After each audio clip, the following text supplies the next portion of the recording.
اس school میں میں بطور وائس پرنسپل خدمات سر انجام دے رہا تھا۔ میرے پاس کلاسز نہیں تھیں، بس دفتری کام ہوتا تھا، لیکن کبھی کبھار ذائقہ بدلنے کے لیے کوئی کلاس لے ہی لیتا تھا۔ ایک بار پرنسپل صاحب نے مجھے جماعت داہم گرلز کے ساتھ انگلش کی کلاس لینے کو کہا۔ دراصل وہ کلاس نہایت شریر تھی، کسی بھی ٹیچر کو زیادہ دیر ٹکنے نہیں دیتی تھی۔ تمام ٹیچرز ان کی حرکتوں سے بہت تنگ تھے، خاص کر اس کلاس میں ایک لڑکی انم نام کی تو آفت تھی آفت۔ مصوفہ کلاس کی پوزیشن ہولڈر طلبہ تھی، لیکن انتہائی بدتمیز تھی، کسی بھی ٹیچر کو خاطر میں نہ لاتی۔ دوران کلاس ٹیچرز پر اعتراضات کرتی اور بدتمیزی پر اتر آتی۔ اصل میں وہ پرنسپل صاحب کی سالی تھی، اسی وجہ سے اسے کوئی کچھ کہہ نہیں سکتا تھا۔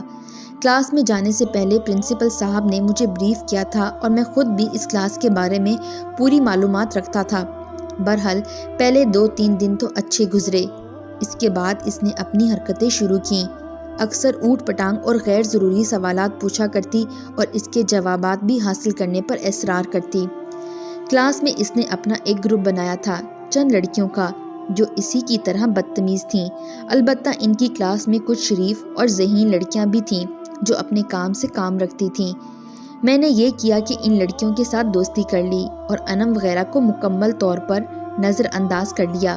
اس سے پہلے میں تقریباً 1 مہینہ تک اپنی کوششیں کر چکا تھا ان لوگوں کو راہ راست پر لانے کی، لیکن کوئی مثبت نتیجہ برآمد نہیں ہوا تھا۔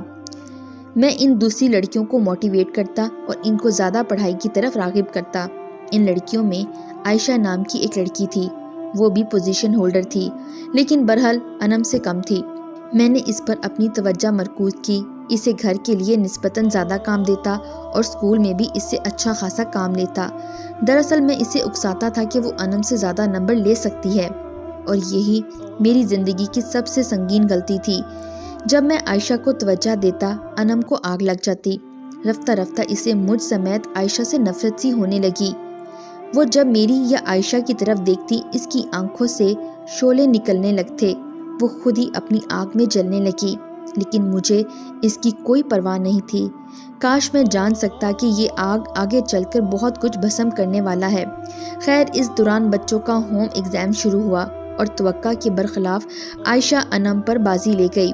ہماری خوشی کی انتہا نہیں تھی، لیکن ادھر بہت بربادی پھیلی ہوئی تھی۔ ان دونوں کے کیریئر میں پہلی دفعہ ایسا ہوا تھا، اور یہ بھلا کب انم سے برداشت ہو سکتا تھا۔ چنانچہ وہ بدلہ لینے کی ترکیبیں سوچنے لگی اور ایک دن اسے موقع مل ہی گیا۔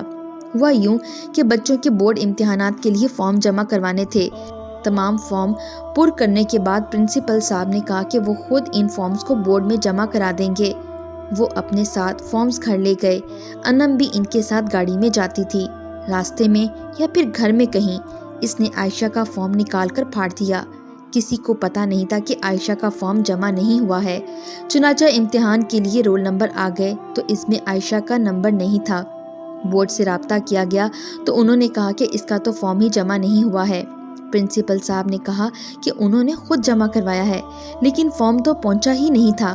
ہم نے بہت کوشش کی کہ کسی طرح اسے امتحان میں بیٹھنے کی اجازت دی جائے، لیکن بورڈز کے تو اپنے رولز ہوتے ہیں۔ چنانچہ عائشہ امتحان دینے سے رہ گئی۔ میں تو اسی وقت سمجھ گیا تھا کہ ہو نہ ہو یہ اسی انم کی بچی کی شرارت ہے۔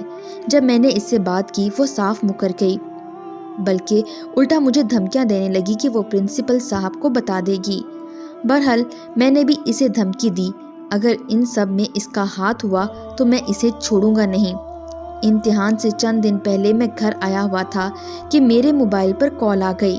دیکھا تو وہ اسکول کے ایک اسٹوڈنٹ عثمان کی کال تھی۔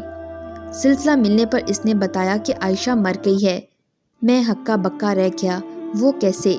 اس نے کہا کہ اس نے خودکشی کی ہے۔ یہ سن کر میرے پیروں تلے زمین نکل گئی۔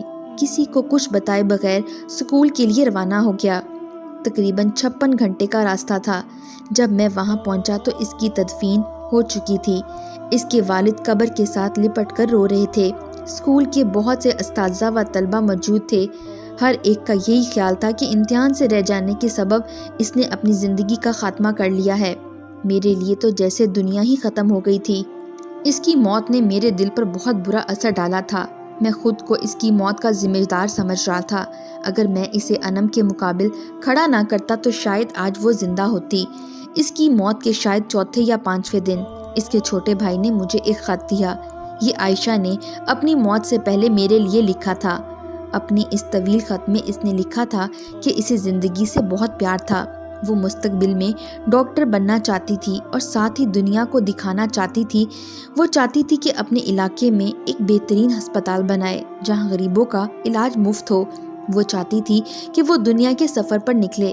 وہ چاہتی تھی کہ تمام دنیا کو فخر سے بتائے کہ اللہ نے اسے بہترین والدین اور اساتذہ عطا کیے تھے جن کی بدولت وہ کامیابیوں کی بلندیوں پر تھی۔ لیکن افسوس کہ اس کے سارے خواب چکنا چور ہو گئے۔ امتحان سے رہ جانا اس کے لیے ایک ایسا دھچکا تھا جس کو وہ برداشت نہیں کر سکی تھی۔ اس نے بہت سوچا اور سوچنے کے بعد اس نتیجے پر پہنچی کہ اب اس کے لیے دنیا میں کچھ نہیں رکھا، لہٰذا وہ خودکشی کرنے جا رہی تھی۔ اس نے مجھ سے درخواست کی تھی کہ میں اس کے لیے دعا کروں، اللہ اس کو معاف کرے، اور ساتھ ہی فرمائش کی تھی کہ کبھی کبھی اس کی قبر پر آیا کروں۔ خط پڑھ کر میں پھوٹ پھوٹ کر رویا تھا۔ میرا دل جیسے غم سے پھٹ رہا تھا۔ کاش ایسا نہ ہوا ہوتا، کاش میں ان دونوں کو آمنے سامنے نہ کھڑا کرتا، لیکن اب کچھ نہیں ہو سکتا تھا۔ عائشہ کے گھر والوں نے پرنسپل پر مقدمہ کر لیا تھا۔ وہ بہت عرصہ جیل میں رہے تھے۔ اس کا اسکول بھی ختم ہو گیا اور وہ خود بھی بیمار ہو گئے۔ انم کے ساتھ اس سے بھی برا ہوا۔ وہ عائشہ کی موت کے بعد خود کو قصوروار سمجھنے لگی، دن رات روتی تھی۔ وہ امتحان جس کے لیے اس نے عائشہ کو مروایا وہ خود بھی نہ دے سکی۔ اس نے تعلیم بھی چھوڑ دی، سارا دن روتی رہتی۔ تھوڑے عرصے بعد اس کا ذہنی توازن خراب ہو گیا اور وہ بہکی باتیں کرنے لگی۔ عائشہ منو مٹی تلے سو گئی۔ باقی رہا میں اگرچہ بظاہر زندہ تھا لیکن میرا اندر مر چکا تھا۔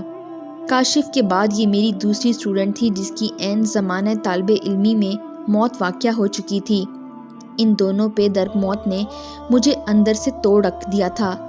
زندگی کی رعنائیاں میرے لیے دم توڑ چکی تھیں۔ میرے لیے بھی زندگی میں کوئی کشش باقی نہیں رہ گئی تھی۔ بہت عرصے تک میں کٹی پتنگ کی طرح ڈولتا رہا، پھر رفتہ رفتہ کچھ سکون آ گیا۔ میں تمام طالب علموں سے گزارش کرتا ہوں کہ اگر زندگی میں کچھ بننا چاہتے ہو تو اپنا حوصلہ بلند رکھو، لڑنا سیکھو، پانا سیکھو۔